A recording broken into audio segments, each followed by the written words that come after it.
Next on Max TV, we review Cotto, Clottey, we preview Shaygaev, Klitschko, and we take a look at news and notes. Coming up on the next round.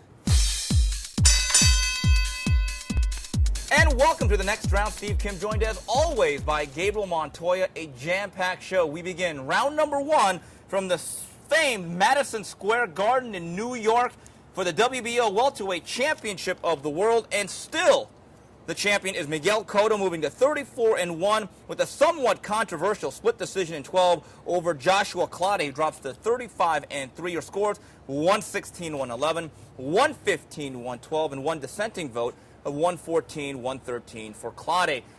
Gabe, last week I refused to order the upset special because I knew there would be a fly in the soup. And the bottom line is this: in my personal opinion, being there ringside, I thought Clottey won the fight. I thought he was the stronger fighter. I thought he landed the more telling blows. I think he was a physical presence in that ring. However, the temperament of Joshua Clottey allowed himself not to win this fight by simply not pushing the gas pedal the last couple of rounds. Instead of shutting the door shut, he left it just a little bit open, and that's why Miguel Cotto escaped with a split decision. Yeah, he really has himself to blame in this one. You know, he started out so good, and I had him winning that first round, then he got the knockdown, or Cotto, knocked him down, and all of a sudden he was behind, but he stayed really steady, and he won on my card, the next 3 rounds. He just, at the end, is a typical, Joshua Clottey. He let his foot off the gas. The first time I watched it, though, I scored it 8-4 Clottey. I thought he clearly won, even losing the last few rounds. I watched it again, and it got closer. It became 7-5 Clottey with the knockdown that would make it a draw. But how one judge had it 116-111, and what was he smoking? Well, apparently again, it doesn't fix your glaucoma. Well, Joshua Clottey, I think, had to know the circumstance. He had to know the business of boxing, and he had to know the tradition of Miguel Square Garden on that particular weekend with the Puerto Rican Day parade happening the next day. He may be from the Bronx, but he was the visiting team against a young man from Caguas, Puerto Rico. The bottom line is very simple. In a situation like this, a fighter who goes on the road, and he was the road team, he has to win 8 or 9 rounds to get credit for 6 or 7. Because you look at that one score of 116-111, one judge had Miguel Cotto winning 8 rounds, which I think is unfathomable. Joshua Clottey, by the 7th and 8th round, he had this fight looking like Cotto's Margarito meltdown back in July. The difference is, and we could say what we want about the hand wraps, Margarito kept throwing punches, and he upped his output. Joshua Clottey geared down and went into cruise control. Yeah, he seemed content he was kind of just admiring his work. He was content to have Cotto bleeding, retreating from him. Well, just because a guy's retreating and maybe, throwing a punch here and there, and you kind of feel in control, it doesn't mean that you're winning the rounds. Clottey just gave the fight away. You're exactly right on with the Margarito thing. It's like we get to 8 and 9, and all of a sudden he stopped throwing punches. I think Clottey's biggest problem, other than not really having that killer instinct and the willingness to finish, is that he believes he is every bit as good as the other welterweights, which I think he is. I think he's going to be competitive with all of them. But because of that, he feels like he should be given the benefit of the doubt. It just doesn't work like that. No, I think the temperament and the mindset, as Teddy Atlas would say, is a large part of how the vehicle is driven by the driver. And I also thought Joshua Clottey showed some mental weakness with some of his overreactions to some of the borderline fouls. Now, the back of the head shot was definitely bad, but the way he reacted to his knee being supposedly wrenched, and then also the low blow, which I thought was a very soft shot. He is boxing's version of Vlade Divac. If you want to talk about a guy that flops all around and over-exaggerates and overreacts to everything, it is Joshua Clottey. On the flip side, let's give Miguel Cotto credit in several respects. This is a man's man. I don't think he's the same fighter post-July 26, 2008 that he was before. I think he's not necessarily a shot fighter, but he looks a little bit hollowed out. And here's a guy that has taken on guys like Carlos Quintana, Antonio Margarito, and now Joshua Clottey in a relatively short amount of time. Other guys that get avoided, he faces them head-on in real fights. And I tell you what, Miguel Cotto found a way to win the fight, or at least keep it close enough in that circumstance to earn the decision. And I think Miguel Cotto, the natives of Puerto Rico may not love him unconditionally as much as Felix Trinidad, but the courage and the toughness and the guts that he showed this past Saturday night, if that doesn't earn him any more respect, nothing will. Yeah, I think probably one of the reasons they won't love him as much is the versatility that he shows. When the going got tough, he got on his bicycle, and he had to adjust and make Clottey come to him, maybe throw a little more punches, a few more punches than he wanted to. an interesting fighter to watch. And I think I can't say that he's shop worn or that he's shot from the Margarito fight. You could definitely see the miles on him, but I think it's an accumulation, like you said, of the war with Torres, the nip and tuck with Mosley, then Margarito, that loss. I mean, you can kind of see the miles on him, and I wonder how much longer he can keep it up at this pace, fighting all the top guys. And that is the difference, I believe, between an A-level elite fighter, even one that may be on the other side of the coin, against a very good fighter. Miguel Cotto found a way to win it. Joshua Clottey found a way to lose it. Now, here's the thing about Miguel Cotto. They are now talking about November 17th, a showdown with Manny Pacquiao. You know what, Gabe? Forget the catch weight. I know this may sound controversial. I believe that before this weekend, I believe it even more now, being there ringside and seeing Miguel Cotto in person. I think he's lost a little bit off that fastball, or he's not catching up to the fastball as he once did, as they say in baseball. Manny Pacquiao, I think, beats Miguel Cotto at any weight. Wow, that is pretty bold. Though, looking at it stylistically, the speed of Pacquiao, the amount of punches he throws, the fact that he doesn't get tired. Not to jump on the Manny bandwagon, but yeah, I kind of tend to agree with you watching the fight. I mean, Cotto doesn't seem like he reacts to taking shots well. He's still wide open for the uppercut. He keeps leaning in and just basically putting his head on a tee, waiting for you to knock it into the stands. I kind of tend to agree with you. I think I would go with Pacquiao. And you know how I feel about the catch weights. I'm about as excited about them as I am Transformers 2. Yeah, well, here's the thing about Manny Pacquiao. You want to talk about a fighter that starts to come downhill like a snowball, and he starts to accelerate, and all of a sudden the work rate becomes more and more pronounced. Just look at the De La Hoya fight. Oscar De La Hoya started off slow. Manny picked his spots, but by the 5th, 6th round, he became an absolute buzzsaw. And I think the hand speed would also trouble Miguel Cotto, because one of the underrated things about Joshua Clottey was from confined spaces, he was the faster, quicker fighter. And I thought he hurt Cotto to the body a couple of times. I think that Freddie Roach, who was there in attendance, absolutely loved what he saw from that perspective. If they fight November 17th, I'm going to reiterate this, the Pac-Man will gobble up Miguel Cotto. Yeah, I'm going to be right there with you. I totally agree. Now, where does Joshua Clottey go from here? Is he now just a guy?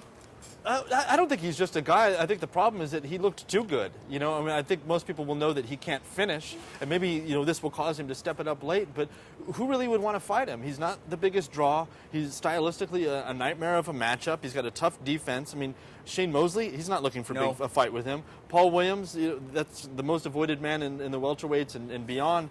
Always. That's a bad matchup, though. They don't even want to talk about him. Not only the size and stature, also the work rate.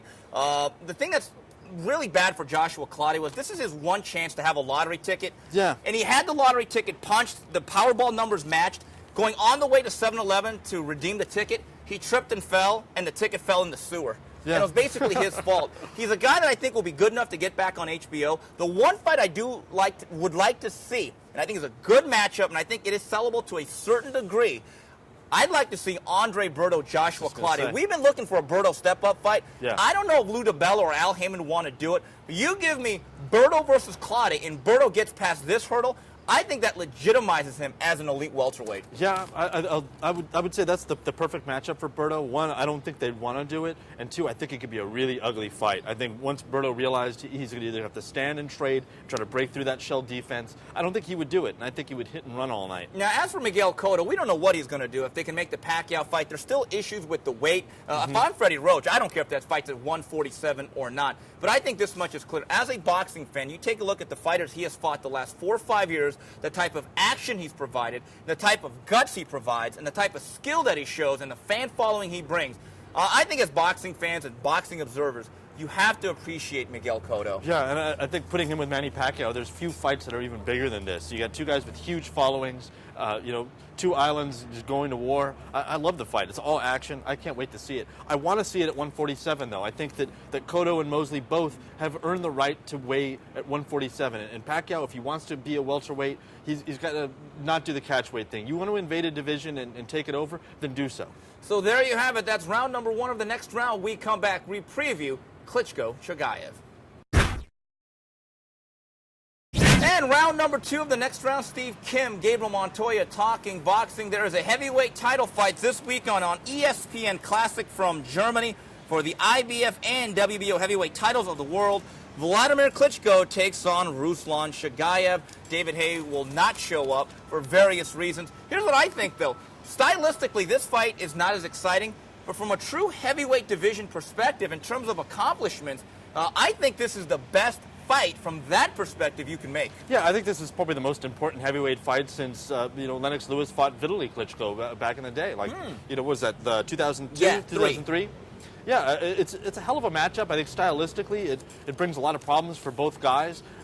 Ruslan Shaygaev is accomplished as you're going to get in this heavyweight division. He picked up a belt, and they're not always going to fight each other, but he did take on Nikolai Valuev, who's probably one of the weirdest matchups in all of sports, and he beat him soundly. He's an intelligent fighter. He's a southpaw. He's got all the skills in the book, and he knows how to move and change up game plans midstream. I think he's going to give Vladimir Klitschko a lot of problems. I hear a lot of people, Gabe, making the comparison to Sultan Ibragimov, and admittedly, there are some similarities. They're both white guys from Russia. They're both southpaw with big amateur backgrounds, but I think that's completely unfair. Sultan Ibragimov was never there to win. He was in survival mode from the very first minute of that fight. I think Ruslan Shaygaev is a tough, hardened, seasoned pro, had a very good amateur background, and say what you want about these Eastern Europeans. They aren't really physically gifted all the time. They're not the flashiest fighters. They're not necessarily exciting, but they're very, very sound. And one thing I was impressed about Shaygaev was that against Nikolai Valuev, he did not fight like the smaller guy. He stood in the pocket, and he fought on the inside, and I thought he beat Nikolai Valuev from the mid-range on him. He kept beating him to the punch. Now, Valuev's about as fast and as slow as a glacier. Obviously, it's a different skill set with Vladimir Klitschko. Klitschko, you can say what you want. I don't think he's exciting, but I think he is effective. I think he can win this fight on his jab and the occasional right hand. I look for this fight to actually be competitive over rounds, but I'm going to go with Klitschko here. I'm going to go with the chalk. I think Klitschko finds a way to win the fight. I think there's an edge in size and in power. I think a little bit of edge in speed as well. But I think where Shaygaev is going to pick up some things is that, it depends on the ref. If the ref allows Klitschko to hold and to lean and to hug a ton, then a big part of Shaygaev's game is going to be taken away, because I think he's the better in-fighter. And being the smaller guy, he's going to be able to get to the body a lot easier than it is going to be for Klitschko to get to his body. I think that the big difference between Ibragimov and Shaygaev as well is that Shaygaev is a name overseas, and he's used to the big fights. I think Ibragimov got under the spotlight and kind of froze. I don't think Shaygaev's going to have that problem at all. I think he thinks he's the best heavyweight in the world, and I think he's going to look to prove it. I'm actually going to go with the upset special. I'm going Shaygaev by decision. Well, that is bull. I tell you what, they say history repeats itself, right? Remember the last time a southpaw that was brought in relatively late fought Vladimir Klitschko on HBO? Yeah. A couple of years ago? Yeah, he shaved his mustache and went crazy. It was a guy that was a part-time golfer, a guy by the name of Corey Sanders, just absolutely stunned him.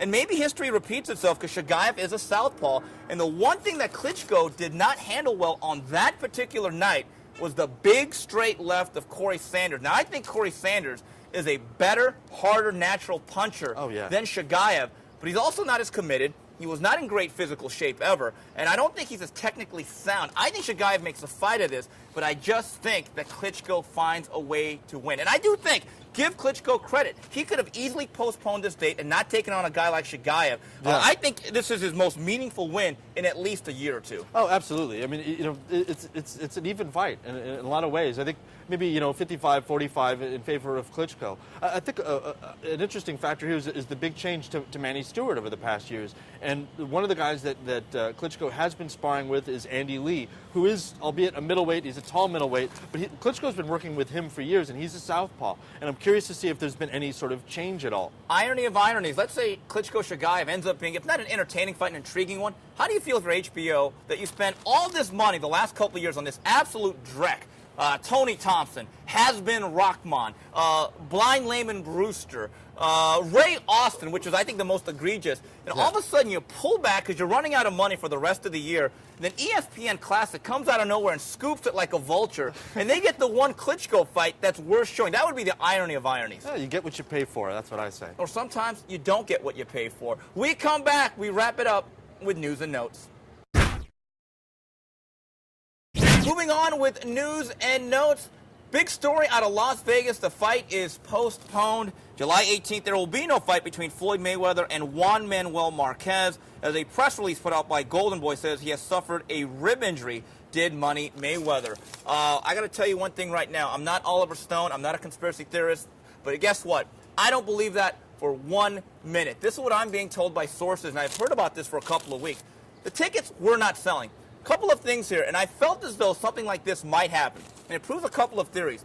Mainstream Money Mayweather isn't so mainstream. Unless all those people that watch Dancing with the Stars were going to buy their tickets in, let's say, mid-July. Also, Marquez, for as brilliant as he is, was always a third banana between his countrymen, Eric Morales and Marco Antonio Barrera. And the middle of July is always a tough pay-per-view sell. In the middle of summer is a very bad time for Las Vegas in terms of occupancy. That had all of the perfect storm elements of a natural disaster. This does not surprise me one bit. No, not at all. And I'm not buying it either. I have some of the same sources, and I'm hearing the same things. Ticket sales were not going well. I'd even heard a report that about 2 weeks out from this that said look for one of these guys to be injured because the fight is not selling well. And here we go with a rib injury, or maybe it's David Hayes' back injury. I'm not sure. But in any case, yeah, I'm not buying it. I think you're exactly right. The sales weren't happening. I don't think fight fans were buying this fight. Most of the people that I talked to were calling it a mismatch. A lot of even the hardcore Marquez fans felt, he didn't really have much of a prayer they were going to see it because they were fans, but they thought the thing was a mismatch because, we had a lightweight fighting at welterweight. And again, you get what you pay for. Word is that September 19th is the date that they are targeting for this particular date, and they believe that will help boost sales because, number one, you start to get into the fall. Sure. And also, it is the Mexican Independence Day weekend, and that has been reserved by the MGM Grand, HBO Pay-Per-View, and Golden Boy Promotions. And now, from that perspective, it works because, let's be very honest, any pay-per-view show, even if you think it's Mexican Independence Day and that every Mexican will buy the pay-per-view because of that date, I think it's very hard to have a headliner of Joel Casamayor and Edwin Valero and sell it to Mexicans. Because last time I checked, you have a Colombian and a Cuban. Mexicans care about Mexicans, but here's the thing. What does it say about Mayweather's actual profile and his market value that you have to now use the crutch of the Mexican Independence Day weekend to sell Floyd Mayweather? Well, and the thing about those dates, that was always reserved for Oscar. Oscar always fought on those dates, and Oscar could fight on any date and sell fights. Against anybody, he could fight you and sell some pretty good tickets. Actually, I'd like to see that fight. Yeah, so would Oscar, based on some of the things I've written. You're absolutely right about that. And there's another factor. I know that the Mexican Independence Day weekend does work well, or better than July 18th. Let me rephrase that. Yeah. But here's the thing. I know Mexican boxing fans as well as anybody, I feel. I live on the West Coast. I hang out in Montebello. Here's the thing. Mexican boxing fans, when they see a fight, they want to see the Mexican win. And they're pretty smart. And I think they realize that the Mexican guy here is a sizable underdog. Yeah, I would totally agree. I mean, it's a mismatch. I've always felt that.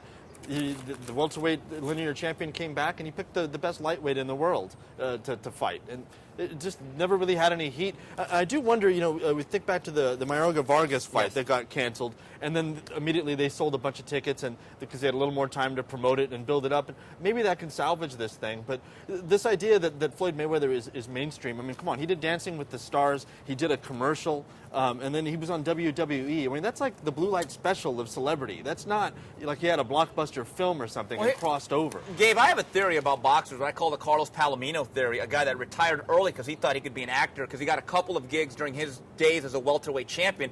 As soon as he retired, guess what? He wasn't getting callbacks anymore. I believe athletes especially are really relevant when they are actually playing. Yeah. Once they retire, outside of the guys that don't get the TV gigs like Charles Barkley, they basically fade away into the sunset, or with Mike Tyson in Bolivian. And I believe that Floyd Mayweather's learned a lesson here. For him to be relevant, he needs to be in his field of play. And quite frankly, it really has not happened. No, and I think for him to be relevant, he needs to fight guys in his division. Just like Manny Pacquiao. If you want to come to welterweight, fight welterweights. If Mayweather, you want to say that you're pound for pound the best and you can beat everybody from 140 to 154, well, fight somebody that's actually natural to one of those weights. What about this theory that he keeps saying, I was part of 2 unbelievable pay-per-views where I headlined? Well, everyone knows he basically piggybacked off of Ricky Hatton and, of course, Oscar De La Hoya. To me, as well. It's like that night when Kobe Bryant scored 81 points. It would almost be like Sasha Vujacic saying, well, I scored 5 points that night, so me and Kobe combined for 86 points that night when we beat the Toronto Raptors. In theory, that might be true, but I think it's a very, very stilted theory that they have. But we'll see where this fight lands, Might if get him some at play, all. though. If at all, though. Do you think the fight is actually rescheduled? You know, I have a funny feeling they're going to try to grab one of these other fighters that are available. Maybe jump into the Manny Pacquiao sweepstakes and say, you know, it's too long, and Marquez, you know, him staying at 147 might be a detriment to him. They'll come up with some excuse. I think they might take a shot at picking one of the other fighters because I think the fans have spoken. I think the people have spoken. They don't want this fight. They didn't ask for it. And Richard Schaefer coming out and saying, this is the fight that everyone was talking about. Well, you're wrong, man. It's not selling. It just, you know, the proof is in the pudding. You know what they say? If people don't want to buy tickets, you can't stop them. Here we go with the fight review. Thursday night on Versus, David Rodell, a 6-round decision over Juanito Garcia. Luis Ramos, TKO in 5 over Waddell Cardenas, goes to 11-0. And then Friday night fights, Robert Guerrero, TKO in 8 over the shop-worn Efren Hinojosa. Rodell and Garcia, I thought was a good fight between two guys who are basically blue-collar journeymen. I don't think they have much of a future in the game. No. Luis Ramos, though, I think this kid has a future. I really like this kid. Yeah, I really like him a lot. He's all action. He comes forward, but he's very technically sound. He didn't get hit with anything that was, you know, unnecessary. The guy he was fighting, I thought, you know, the Cardenas was an interesting fighter. He looked like his nature was to be a runner, but because he was a Mexican fighter, they forced him to become a Mexican fighter, and he looked very uncomfortable in there. I found him kind of interesting. It's kind of a side note. But Ramos, man, he is going to be the future. I really like what he brought to the table. He doesn't have great scintillating power, but he has good power, but he's very sharp, very skilled, and I think he's versatile. I think this kid's going to go places. I think Frank Espinoza may have his next champion. Robert Guerrero, I got to tell you, his nickname should be Dow Jones. He's up and down. I think technically, Teddy Atlas pointed out, doesn't have a very sharp jab. No. And I think he's kind of loose with his technique. He's got a lot of physical tools, but the actual technique, very inconsistent in my book. I don't think this was a great outing. I think if you're an elite fighter, you blow out this version of Efren Hinojosa. Oh, yeah. I mean, the guy's like 37, and he's eating every punch in the book, and you can't get him out of there. I think a big technical flaw in Guerrero is that he'll land a bunch of shots, and he'll just stare and wait for, you know, the payback. And he doesn't hit, and step to the side and keep his guy turning. And maybe he could have, you know, kind of got Hinojosa kind of drunk and knocked him out of there. And instead, it was just, you know, 3 or 4 flush shots, he'd eat 2, and this rinse and repeat. I thought he looked kind of bad. I know there's a line of thinking, and I know he's been through some trainers, like first Joe Goosen, then he had Johnny Bray out here locally. Now he's training with his father, and, you know, sometimes those father-son relationships, they hit a certain point, a certain ceiling. And I don't want to say anything, but you look at the proofs is in the pudding. Yuad Jordan and then now this performance. Maybe they've hit that wall, but we'll see where this goes. Taking a look at the fight preview as we wrap it up. Friday night on Versus from Montreal for the WBC light heavyweight title. The Shark, Adrian Diacono, takes on Jean Pascal. Then Friday night fights, Fernando Beltran takes on Monty Meza Clay. Saturday night on TV Azteca, Jorge Arce versus the always dreaded TBA. I like this fight, Diacono versus Pascal. Very nice pickup there by the Versus Network. You know what? I want to go with Diacono, though. I think he's a stronger fighter. I think he has problems with movement. But I think Pascal, I've called him this before, poor man's RJ, as in Roy Jones. I think his athleticism keeps him in the fight early. I like the overall strength and steadiness of Diacono to win this fight. I agree. I was watching a lot of tape with him this weekend, and I just, you know, Diacono is one of those guys who doesn't do anything spectacular other than he's a very technically skilled guy. He's not that fast, but he does throw nice combinations, and he's very steady throughout the fight. And you look at Pascal, his technique is kind of loosey-goosey. You know, he keeps that right hand really low. He's lazy coming back with the jab, and the worst thing I think that's going to play against Diacono is that he pulls straight back when he's being attacked with his chin wide up and wide up and high up in the air. I think it's going to be problems for him. I think he gets knocked down, and I think he drops a decision. Gabe, interesting that Jorge Arce, we don't know who his opponent is yet, but he's being trained by Nacho Beristain. Very simple. Square peg, round hole. Yeah, I would totally agree. Yeah, it's just two different styles, 2 different mentalities. It's not going to work. All right, and before we go, one of our most avid fans is Joe Dwyer, Officer Joe Dwyer, who's been named president of the NABF. I just want to say this about Joe. He is about a fine individual, as you can see in boxing. He's an honest, scrupulous guy, so I have no idea why he's in the business of boxing, but he's actually not only thrived, but he has also survived. So to Officer Joe Dwyer, our good friend, I saw him out there this weekend. Congratulations to you, Joe. Well, that's it for this week's edition of TNR on behalf of Gabriel Montoya and the rest of Max Boxing. Till the next round, goodbye, everybody.